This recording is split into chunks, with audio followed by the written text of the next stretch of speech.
Welcome to the Creepin' It Real Show, your one-stop shop for not-so-serious weird news, TV and movie reviews, and some paranormal shenanigans. We'll also take dives into what's going on in pop culture. You can follow us on Twitter at creepin_it, on Facebook at facebook.com/creepinitrealshow, and you can also shoot us an email at creepinitrealshow@gmail.com. I'm your host, Yardley, live and direct from Atlanta, Georgia. I'd like to bring in today's co-host, Moni from the left coast. How you doing? Hey, hanging in, enjoying what feels like a lot of spring weather coming in, and celebrating birthdays with some of our listeners and all kinds of fun stuff. Yeah, that's what's up. It kind of feels like spring. It's been a little bit cooler than it was the previous week, but it's been sunny, even though it's been chilly. So, actually, it is the first day of spring, huh? When we record this, is that today? I think so. Yeah, either today. Yeah, I think so. And time change has already happened, which was something. So, yeah, we're in the home stretch for spring now, I think. Well, that's what's up. So before we get to our main topic, which is going to be about the 4-year-old who could talk to the dead, a haunting in Georgia, we'll also give our thoughts of the 2013 movie based off of the Wyrick family. But first, we just kind of want to talk about some of the things that we have been watching. So have you checked out anything good over the last week?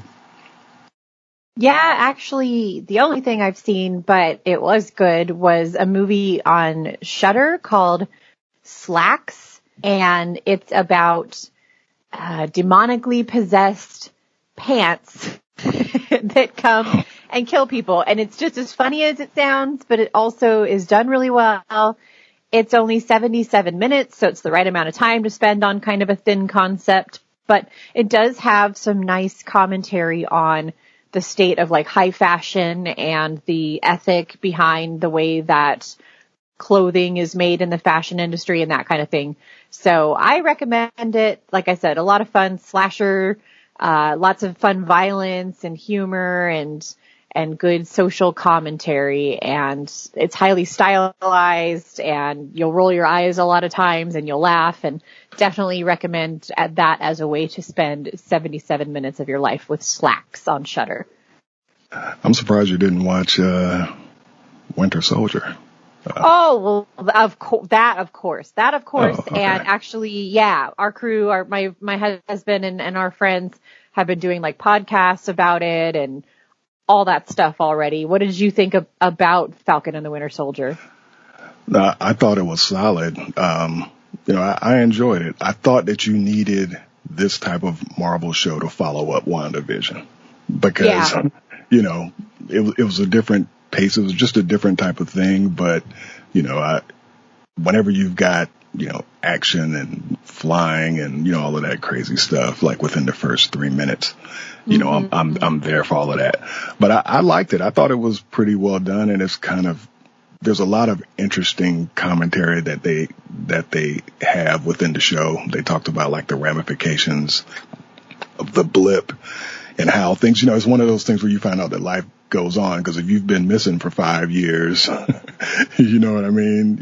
There's a lot of stuff that goes into that, and they get into a little bit of, social commentary about different things that go on. But I thought in Bucky, like, give Bucky a break. So sad. I know. Bucky is like, he was, and we'll move on to our main topic. When he was like, the only piece that he had got was when he was in Wakanda. I'm like, why aren't you should be back in Wakanda then. Right. Get your head right, man, because it's, I don't know. They got to stop piling on him. Every like sad thing that Steve has going on, which is the man out of time and, all his friends are dead and blah, blah. But then the added mega burden of having been a villain during a lot of that time and having killed a lot of innocent people. And it's just like, oh my God, it's so, and there's no one that can relate to that. There's no one you can talk to about going through something like that, Yeah. So yeah, I really liked it. Yeah, and it also makes things, anyway, this isn't the Winter Soldier podcast. But, Could be. We could just, it's our show today, Yardley. We could just like take a left turn and go into MCU land. Well, I mean, as easy as that would be to do, I think we should go ahead and just dive in. Now, there's a YouTube documentary on the Timeline YouTube channel. It's called World History Documentaries. And there is a story about the 4-year-old who could talk to the dead, a haunting in Georgia. As I mentioned earlier, that is pretty much the title of the quick, I don't know if we're going to necessarily do a full-blown review, but we'll give our thoughts on the movie that came out back in 2013. But I found there's not a ton, and Moni, you said that you heard about this story before, but there's not a ton of like different news stories. It all circles back to like a couple of local news telling the story of this family. It was on Unsolved Mysteries, but there's just not a wealth of stuff out there about it. But you had heard about Heidi and the Wyrick family previously, right? So this is super weird because it's like deja vu. So the one that you're talking about on Timeline, the World History documentary about this story, I have seen it, and I didn't know I had seen it until I started watching it. But when I started watching it, I remembered it super vividly, and I feel like I had only watched it like a year ago, but I told my husband about it, and I had to jog his memory, and then he was like, oh yeah, that one. That was like ages ago. I can't believe you still remember it. And I have no idea when in time and space I had seen that particular documentary, but I just remember like the little girl with Mr. Gordy, and I was also laughing at today we call it a glow up, the major upgrade in how the real life people, and not to knock them or anything, if any of this is true, they went through a lot, whatever, but the actors that they use for the reenactment in the World History documentary are so much more attractive than the real life people that were involved. And so those two key points with like Mr. Gordy all throughout like an hour long thing, and the glow up of these people, I vividly remember watching this before. And I don't remember what I did yesterday. I don't remember shit. So I have no idea why this one stuck with me so much. It's a creepy story, but it's not like the scariest thing I've ever heard. So anyway, totally remember watching it. Thank you for making me revisit it. But now I'm like, where am I in the space-time continuum? No, I hear you. I was the same way. When I started watching, I was like, I've seen this before, but it was a long time ago. But I think I made it about an hour and 10 minutes or something like that into it. And then, I kind of moved on and kind of relied on some, just some other reference points, but I did want to kind of refresh my memory about the story. So what we are going to do is you and I actually found, there are a lot of different reference, points for this story. Well, not a ton, but there's articles from Harris County. There are a couple of videos on YouTube, and once again, I think it was Unsolved Mysteries, had something on it, but I found a website. It's called DannyHendricksMedium.com, and she does some true crime writing, but she had a pretty good write-up on the story of the Wyrick family. So Moni and I are just going to take turns reading from this article, and then after that we will move on and give our thoughts about the movie and some of the changes that had to be made to make it a movie that people would actually want to go to. So this is from Danny/Hendricks.medium.com. The very unsettling haunting of the Wyrick family, and how all the women in their family could see spirits. So the 3-year-old Heidi Wyrick could see spirits. The young Wyrick family had moved to the town of Ellerslie, Georgia, after buying their first house in 1989. The town was very small, with a population of just 3,000 people at the time. The parents, Andrew and Lisa, wanted to move to the town to have a fresh start and be in a safe place to raise a family. Shortly after moving in, Heidi had a new imaginary friend. Andrew and Lisa didn't think much of Heidi's new imaginary friend at first. Lisa thought it was odd that Heidi would attempt to have a full-blown conversation with this friend, and eventually decided to ask Heidi about it. Heidi described her new friend as being an old man dressed in a black suit and a top hat. Lisa immediately thought it was strange that Heidi's imaginary friend wasn't a child like her. Heidi told her mom that his name was Mr. Gordy, and that they would play outside on the swings in her room together. Lisa witnessed Heidi on a few occasions with her hand reaching upwards and floating in the air like she was holding an invisible person's hand. Lisa would ask whose hand she was holding, and Heidi would say that it was Mr. Gordy. Heidi spoke about Mr. Gordy a lot, and this friend seemed to be around all the time. While she thought it was peculiar, Lisa still tried to support her daughter, assuming that she was just trying to cope with the move. And I think that that's kind of understandable. It's a big change. Yeah. She's little. She's probably lonely. Yeah. And this is kind of, a little bit, out there. So I saw him up until I was 8 years old on an everyday basis. We would sit and have conversations, and then he would take me by the hand, and we would go and play and swing. So Heidi explained years later, reminiscing the time that she had no idea Mr. Gordy wasn't real when she was a kid. One day, Heidi went to answer the door when the doorbell rang.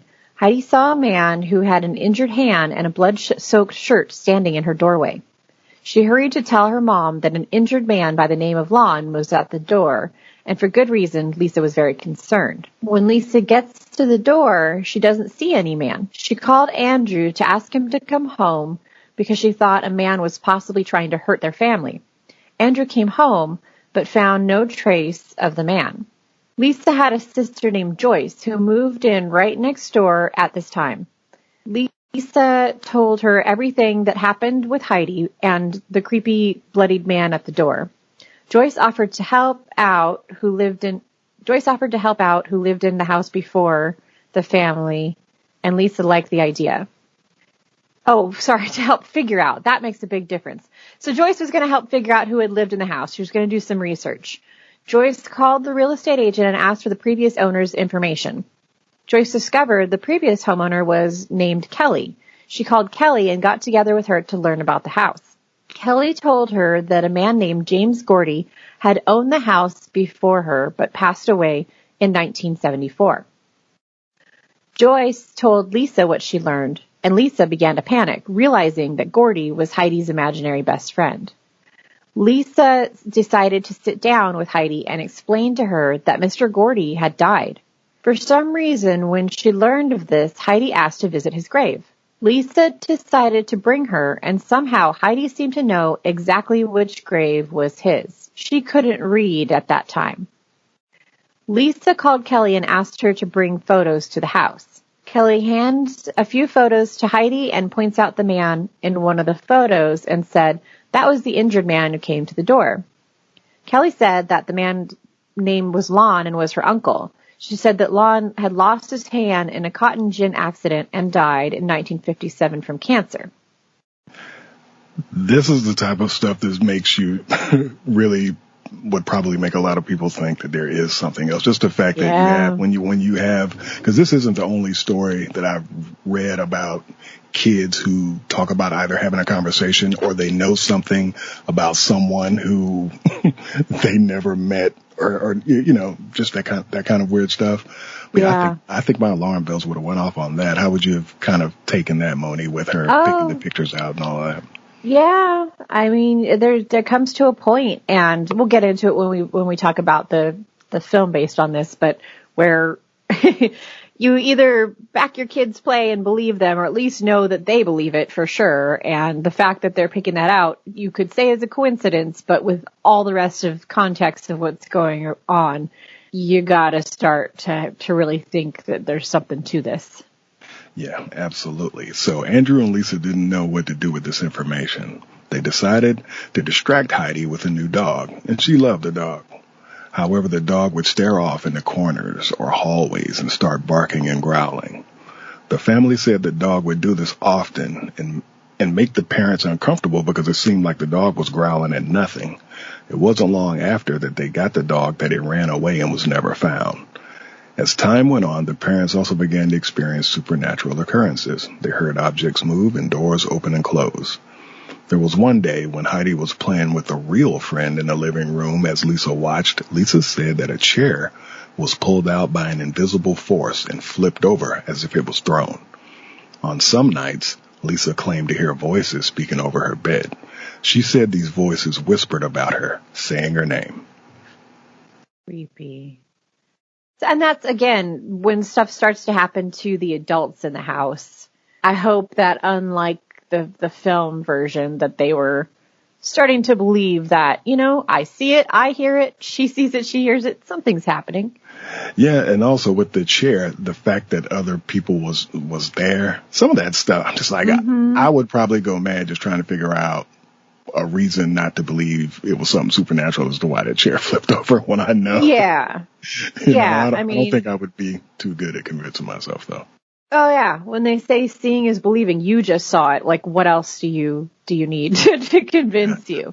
We saw it. That sucks. Even worse. Yeah. So something sinister comes. Lisa decided to ask her pastor about what was going on in her house.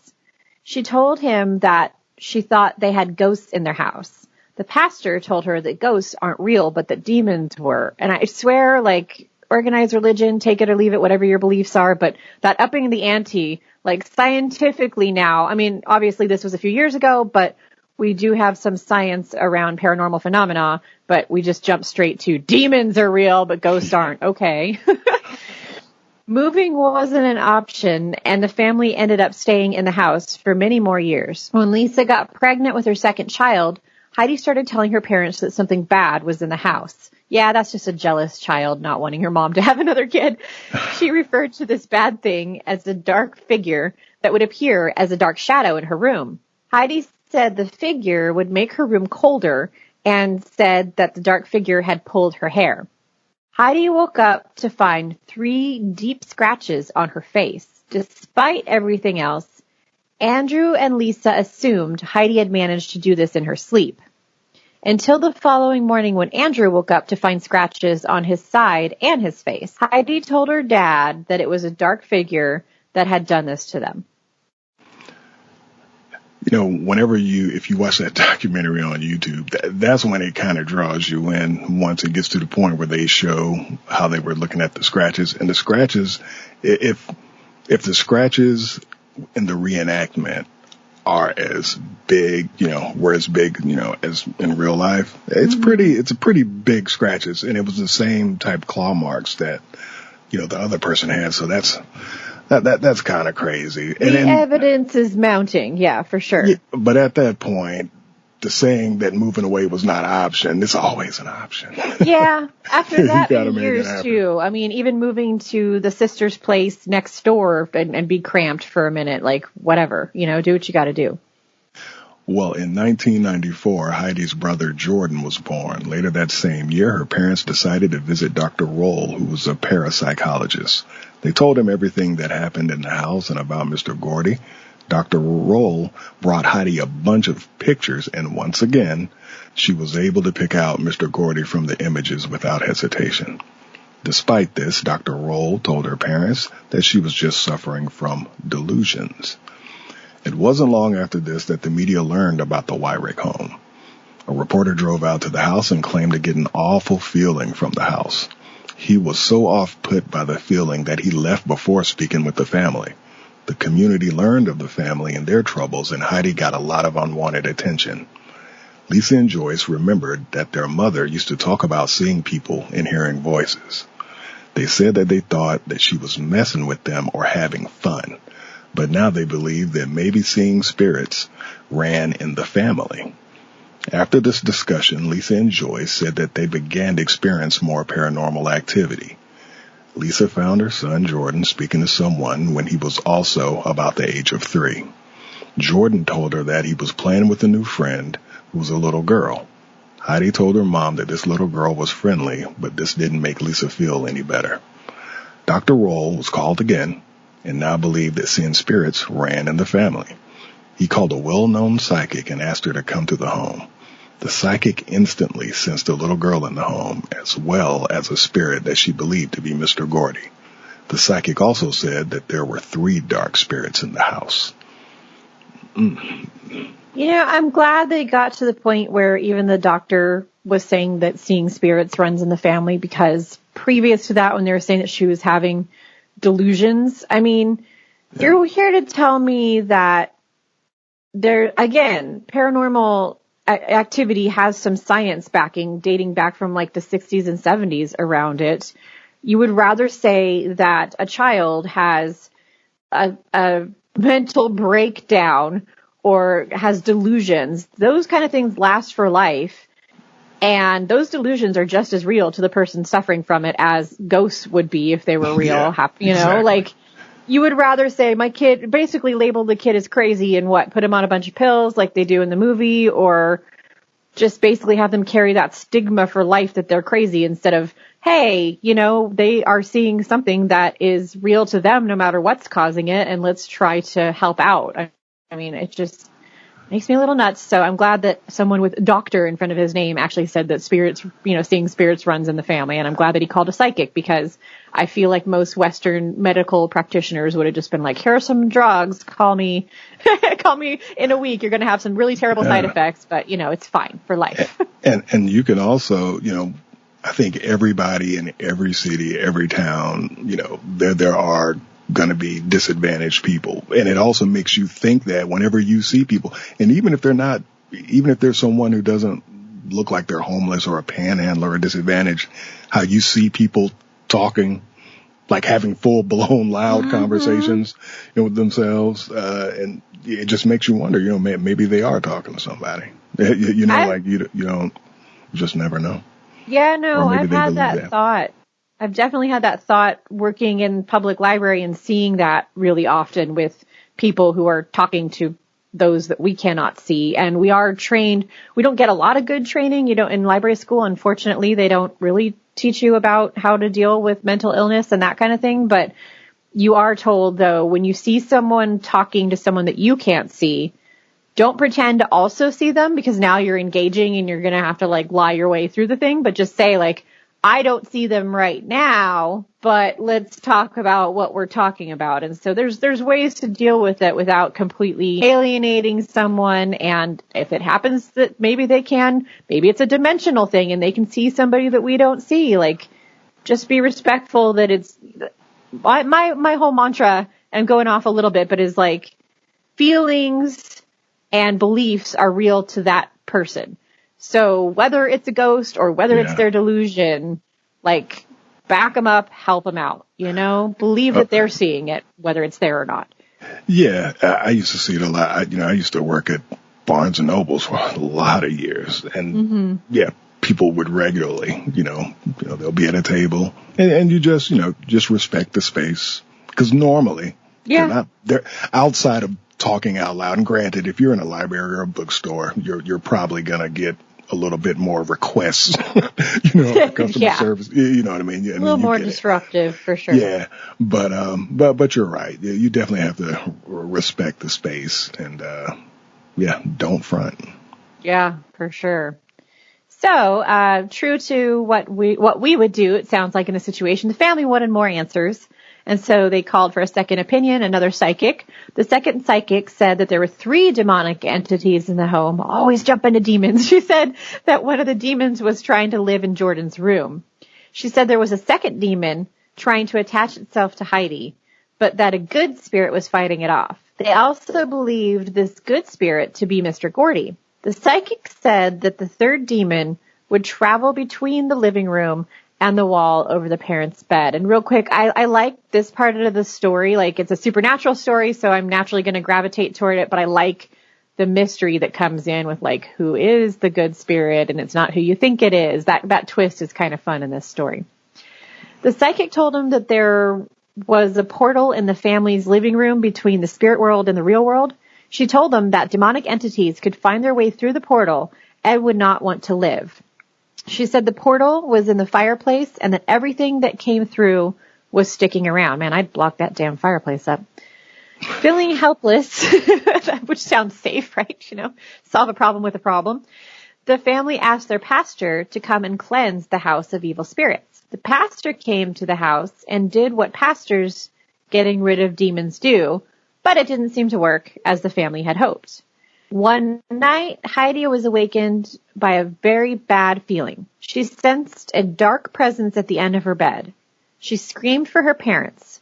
They ran in to discover that the evil spirit had yanked her off the bed and was holding her upside down over the floor. It was at this time, there you go, that they decided to leave the house. You know, looking at where they're at, because you bring the past over, but I'm just kind of curious, what the average pastor, because where I was from, there's a lot of Methodist, Southern Baptist, I couldn't see somebody coming to the preacher that I had when I was younger and saying, I want you to come to the house. Yeah. What I'm just wondering, for me, I'm wondering what he would do or they would do. Like, what is your, because basically saying that, the pastor come and do what they do. I'm like, what? Like, what? The pastor is like the original like, version of every white woman now. The pastor just gets sage and holy water. It's just leave this house, I'm cleansing. Like, they don't know. That's the thing. If you're going to say this isn't real, there's no more science or facts behind your method for getting rid of it. It's probably like just a big prayer or something, praying for the family. But that's interesting. All right. So now as an adult, Heidi is still seeing spirits. She told a media outlet, I can sense when it's an evil presence or if it's a good presence. If I can sense evil, you wouldn't believe the feelings you can get. I've been literally sick to my stomach. And despite her encounters with the paranormal, Heidi went on to live a seemingly normal life. She got married and had 2 kids of her own. After all the media attention her story received, Heidi was able to connect with a multitude of people who share a similar experience of the supernatural. Are you aware of any groups where people, like online groups where people who share these type of experiences go? I mean, Reddit obviously is a place where people put their stories, whether real or fake. Sometimes, I am in a couple of Facebook groups for, Nuke's Top 5, for instance, and people will talk about their experiences or paranormal caught on film. People will put stuff in there about their stories. I'm also in an empath group, which is, I would imagine that someone like Heidi was also empathic to the living. And that being said, that's something that Christy and I both deal with as well. And there's a lot around what happens to you mentally and physically being empathic. And so that's a group to things like the way that you feel the living and the dead is different than the way most people experience that. So I could definitely see. Now, this is a little bit predating the widespread use of the internet. So I don't know if she was snail mailing with people who had similar experiences or if there was some kind of physical in-person support group. That I don't know. Well, okay. Well, I guess this is a good time for us to kind of segue into the haunting in Connecticut 2, Ghosts of Georgia. Now, this movie, it's loose. When you watch the movie, it's loosely based on the experiences of the Wyrick family. I am a newbie to this, and I did not see The Haunting in Connecticut, the first one, but you have, Moni, I believe. I have. I don't remember it. I meant to rewatch it for the show, and I've just been too busy. But basically, The Haunting in Connecticut, I remember liking it better as a film than I like this one. It's one of those things, though, with a horror movie franchise where Connecticut did pretty well, for a small budget film. And so the Ghosts of Georgia has nothing to do with The Haunting in Connecticut. There's no connection. It's just one of those, we're going to put out a subpar horror movie and we want it to hopefully be a hit with the same audience that we already have a demonstrated hit with. So, not connected in any way besides the fact that it was a family's haunted experience. Completely different state, different family. I don't even think it was around the same time period. So. Okay, so because when I was, when I found the topic for today's show, the topic itself kind of led me into the movie. For some reason, when I was, looking up information on it, I literally ended up getting one of those notifications, that's on your streaming services. Mm-hmm. And I think that this is Hulu, that it's on. Yeah. But when I got the notification, I was like, oh, I was just looking into this, so I felt like, you know what, we've got to, watch it or just remember a few things about it to kind of, coincide with the official versions of what the Wyricks went through. But in this movie, it's got Abigail Spencer. She plays Lisa Wyrick, the mother, and then Morgana Shaw, who plays Lisa's mother. You have Emily Allen Lind, who plays Heidi, Chad Michael Murray, who plays Andy Wyrick, the father, Grant James plays Mr. Gordy, and you have Katie Sackhoff, who plays Lisa's sister, Joyce. Most people know about Katie Sackhoff, Grant James. It's funny, when I saw Abigail Spencer, I always thought that the actress Megan Fox favored her a little bit. Mm-hmm. I was thinking the lady from Emily in Paris, that brunette, dead ringer. Yeah, actually, now that you said that, minus the eyebrows, but yeah. But she has one of those. I know that I've seen her face because I think she's when she was younger, a lot younger, she was on like one of those soap operas, and then I'm looking at her IMDb right now, and that whole brunette, absolutely gorgeous, but girl next door thing, there you can kind of fit a lot of, like, a handful of Hollywood actresses into that hot brunette white girl next door. Oh yeah, she was in All My Children. Okay, I watched that for a lot of years with my family, so yep. Yep, I used to watch I used to be a soap head. All My Children was one of my things. So based on kind of like the summary of what Heidi and the Wyrick family had gone through, one of the things that the movie had kind of switched up or expanded on a little bit, in the movie, Heidi, Lisa, Joyce, their mother and grandmother, they were all born with a veil over their faces, which allowed the women in the family to have these visions. And for people who don't know what a veiled birth is, it's in call birth, when the baby comes out still inside the amniotic sac, and it makes it look like your newborn is completely gift wrapped in a jello-like bubble. And it's a pretty rare thing that happens in 1 in 80,000 birth. So I thought that was kind of a cool thing that they put into the movie, is that they were saying that, kind of the cause was, the fact that all of those women had the veiled birth when it's supposed to be, rare. So rare. So I thought that was kind of cool. Do you know if that was the case with the real Wyrick family, or was that just a device? I think that's just a device for the movie. And I was like, wow, But I didn't, now that you've mentioned it, I didn't look that up, but I find it hard to believe of the stuff that I did read, nobody mentioned that. So I don't feel like that's a point of, I guess they were just trying to, maybe for the movie's sake, just trying to find like a reason. Because audiences, any open-ended movies, people get all like, I wish that had an ending. So I'm sure they were just trying to be like, let's sew this one up for them nice and neat. Exactly. Also, real quick, the actors, when I was talking about glow-ups at the beginning for the reenactment of what happened, oh my God, the glow-ups.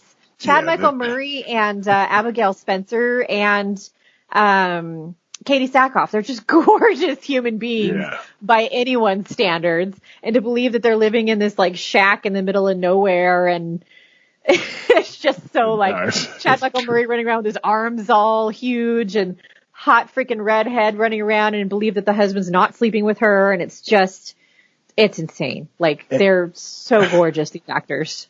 There was one, there's a scene in this movie that has to do with Katie Sackhoff and like maggots, like in her mouth. And I was like, it went on for a minute, didn't it? It did. My husband, I was watching with a friend and my husband, and we were all just like, first of all, for the actress, that must have sucked to film, to just have to like take after take with whatever in your mouth.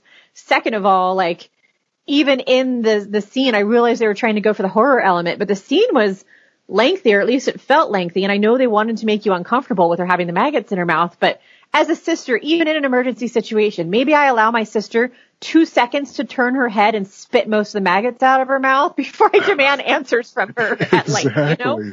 You're full blown having a conversation with someone. Maggot mouth. I'm like, there's no fucking way that anybody would sit there and be like, I have maggots in my mouth, but let me tell you all about this. Hey, now, but I will say this.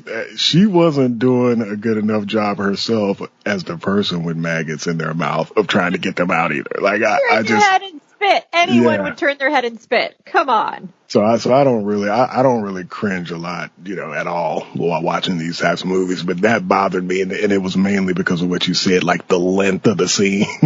Yeah. It just goes on and on. You're like, okay, I've gone past uncomfortable and I'm just annoyed. I'd like her to be able to speak properly through all the maggots in her mouth. So as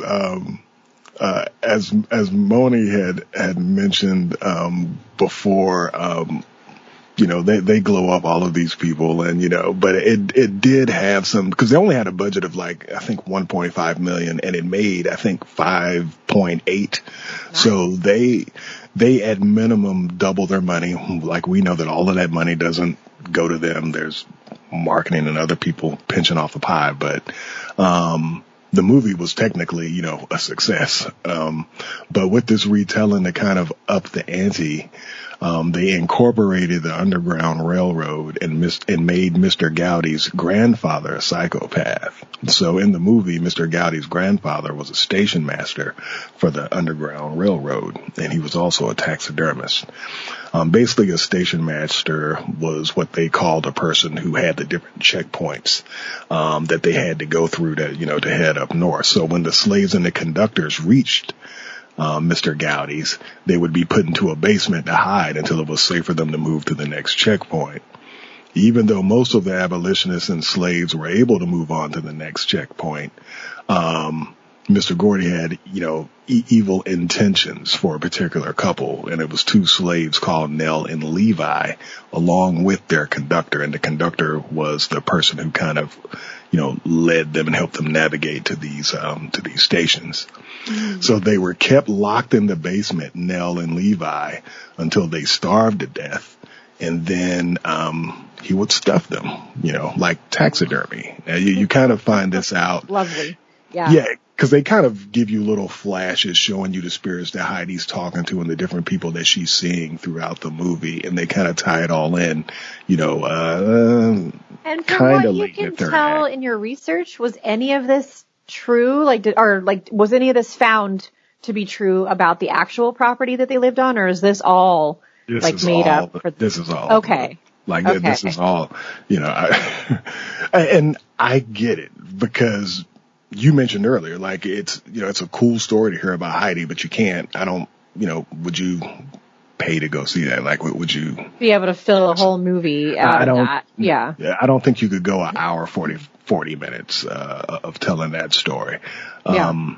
But essentially, that's the crux of one of the reasons why Heidi was seeing the visions, was that the Mr. Gordy that she was seeing was not the grandfather. He was basically giving her information to the different things that went on, understand, kind of on that property. And then also you're dealing with, spirits that can't rest, which is the spirits of, like Nell and Levi, mm-hmm. That are on the property, and kind of, it comes to a conclusion at the end of, something happening to the, the spirit of the grandfather getting taken away, and it kind of frees, the slaves' spirits, so to speak. But, the performances overall, I think the little girl did a decent job. I think that Abigail Spencer did a good job with what they had. Mm-hmm. You know what mm-hmm. I mean? The story, if this was maybe an hour and 45-minute movie, and they could have incorporated some of the stuff that I felt like they introduced a little later than they should have in the film, a little mm-hmm. earlier, and filled in some things, I think it would have been better. But I actually I liked Katie Sackhoff in this movie. Oh, yeah. And the Southern girl, I think that she did well. What'd you think about the father? Chad Michael Murray. So what did you think about him as a character and as an actor in this movie? He was an it boy of the moment when that film came out. And so I wouldn't be surprised if they put him in, to garner a bigger audience, just kind of like they used the Haunting in Connecticut name and all of that. Yeah. I think I've never been a big fan of his acting, and I think that's one of the reasons why we don't see him much anymore. He's gorgeous. I mean, in that kind of 90s, 2000s boy way. And I think it was more the writing maybe, but they did an interesting job. First of all, he is that 90s annoying coiffed hair, big muscle, but kind of small dude. And they did a good job too with the writing as far as his character. For the first half, you're just like, this guy is a dick. Like not to be rude, but like to kind of stereotype the white Southern dad from back in the day of like, doesn't really support his wife, like, oh, my wife and daughter see things. They are crazy. They need to take pills, whatever. I'm here to deal with the physical. She calls me home and I'm going to get my gun and I'm going to run around the house and try to save the day, take care of my girls, but my girls are crazy and it's my job to be the man. And that whole toxic masculinity thing, I guess, is what we call it now. And then the first half, they set him up that way. And in the second half, I really thought that they made Lisa a lot less likable in how her determination to not believe her kid. And at the very least, Chad's character is like, but something is clearly happening. And she's like, no, just take more pills and tell my daughter that she's crazy. And that is an amazing way at a very young age, by the way, as a mom of young daughters myself, to really drive a lifelong lasting wedge between yourself and your children by just like refusing to believe them, even when the shit they're saying is happening to you and your husband as well. Like, come on, bitch. You see it. Stop, physical things are happening. Stop it. Like, believe your child, back her play, help her figure this out. She's scared.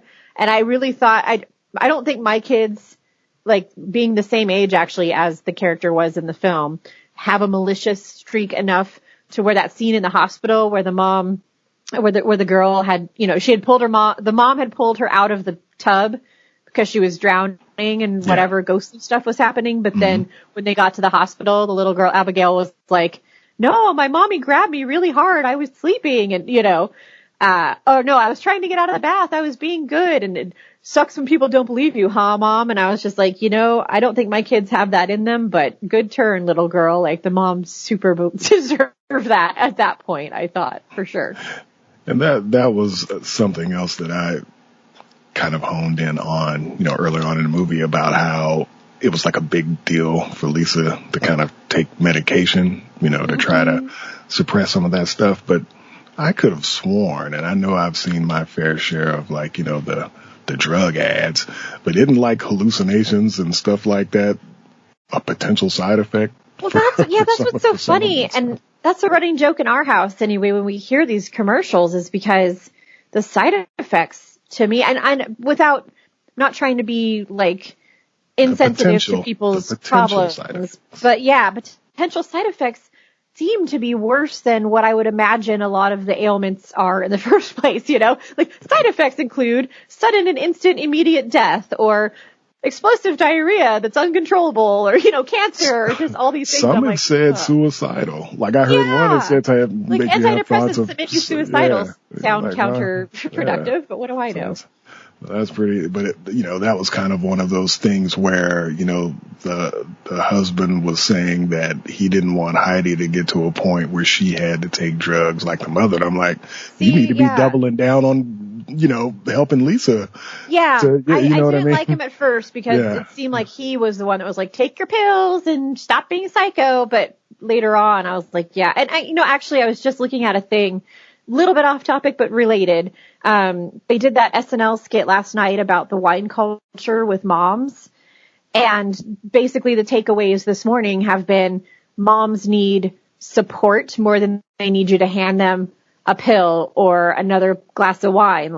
They need real, a partner who comes home and helps with the chores and with the kids, or in this case, believes their kid and tries to help their wife, like, find a therapy or whatever she needs to deal with what she's going through, as opposed to just like, here, have some more pills, maybe a glass of wine with it, go get in the bathtub and drown yourself, you know?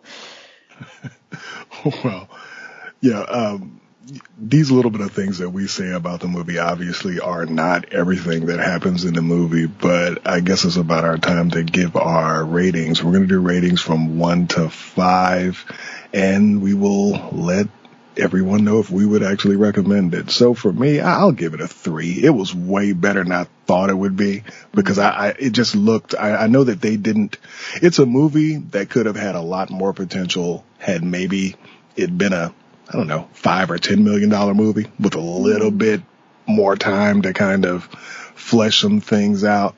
But I thought it was all right. It definitely isn't the worst thing that I have seen in 2021. So I'll give it a 3 out of 5, only because it's like early and I'm hazy.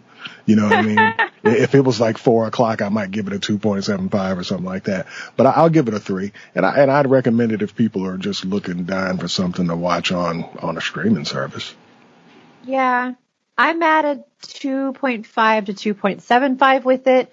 The backstory that didn't actually happen that Yardley mentioned about the Underground Railroad, I just want to say, like, inherently any stories like that really capture my attention, because there's so much true life horror, I would imagine, in that you can, that you empathize with when you're watching things like this, where it's like the actual stakes of being caught, as you're trying to move through the Underground Railroad are really high.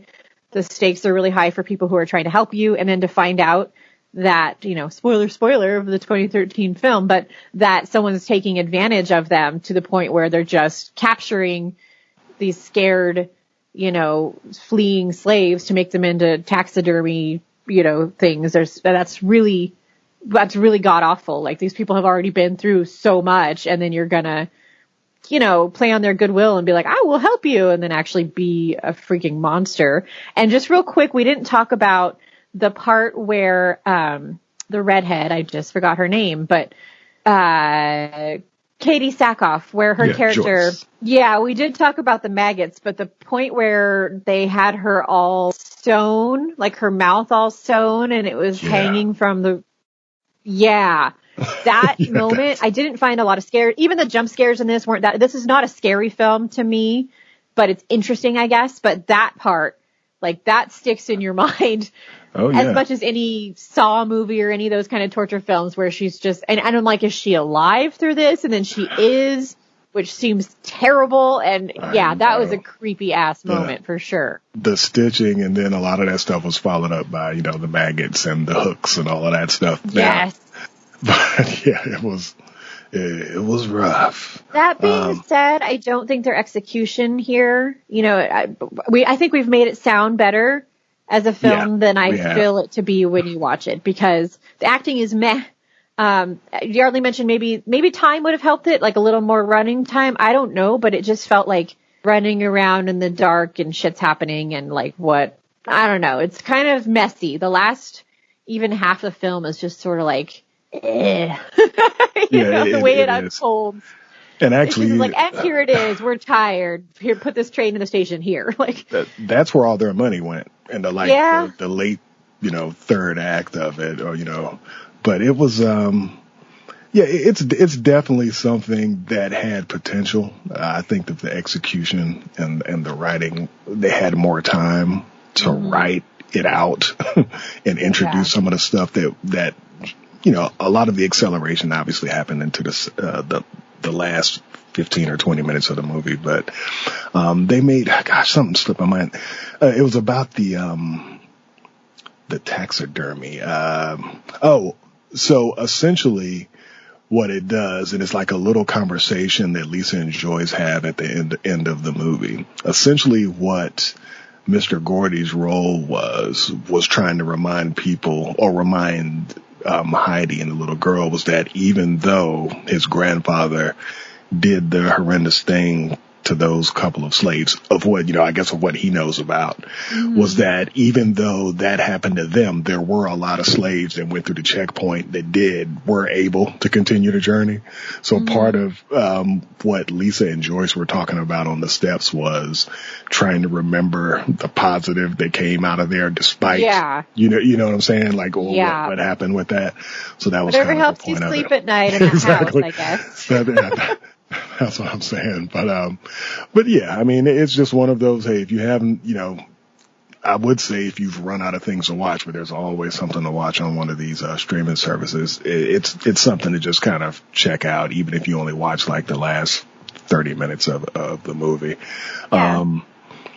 Well, with all of that being said, it was kind of fun. We doubled up on this one. We made it. Christy she is not on this show today. She's doing her thing. She's up at altitude adjustment, living #best life. So. I know. I don't. Every time I see those pictures, like of the wine and the fire, kind of like the fire pit going on, and the mist going on in the back. That's pretty dope. This but is hey, drop dead gorgeous for.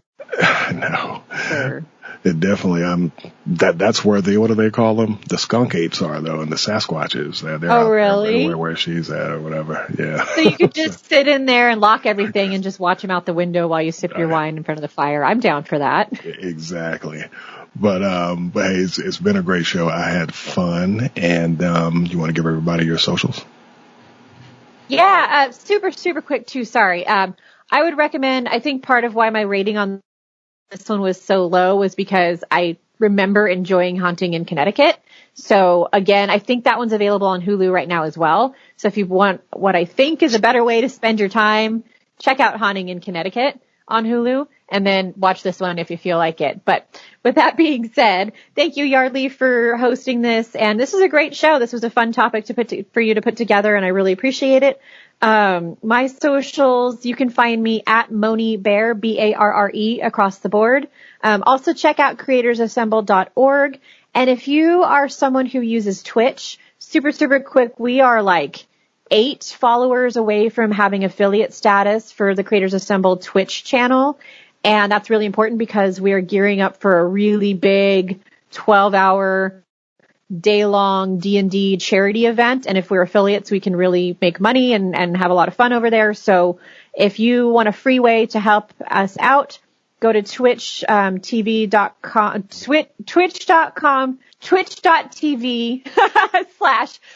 Assemble. Twitch.tv /Creators Assemble. There. Okay. So find us there. I would really, really appreciate the follow. Even if you guys don't watch, just help us out. Thank you. And sorry for the flubs. No worries on that. You actually reminded me that I have a Twitch channel. I have to see if I even remember the password to get on that. I'm going to have to follow y'all on that. Thank you. That'd be awesome. Absolutely. You can follow me on Twitter at militant_marker. And it's always been a pleasure. And as we always say, keep it real.